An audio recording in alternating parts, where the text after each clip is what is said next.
आओ सब झुककर सलाम करें जिसके नसीब में मुकाम आता है। किस कदर खुश नसीब होते हैं वो लोग लहू जिनके वतन के काम आता है। હેલો એવરીવન, મારું નામ આસ્થા છે। આજે હું વાત કરીશ આપણા દેશના એ વીર જવાન વિશે જે 24 કલાક બોર્ડર ઉપર આપણા દેશની રક્ષા કરતા હોય છે।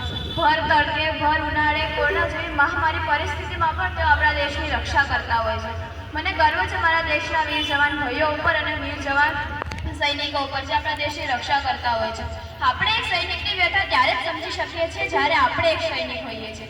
એક સૈનિકની વ્યથા સમજવા માટે આપણે તેના પરિવારની મુલાકાત લેવી પડે છે, કારણ જે પિતાએ પોતાનો એકને એક દીકરો ખોયો છે, જે માતાએ પોતાનો એકને એક લાડક વાયો ખોયો છે અને જે બેને પોતાનો એકને એક ભાઈ ખોયો છે। આપણે વીર જવાન ભાઈઓના પરિવારને પણ સતત નમન કરવું જોઈએ, કારણ કે તેઓ પોતાના બાળકને દેશને અર્પિત કરે છે। આ સૈનિકો પોતાનું આખું જીવન દેશના માટે જ જીવે છે અને તેઓ પોતાના લોહીની એક એક બૂંદ દેશના નામે કરે છે। મને ગર્વ છે મારા દેશના સૈનિકો ઉપર અને દેશના વીર જવાન ભાઈઓ ઉપર।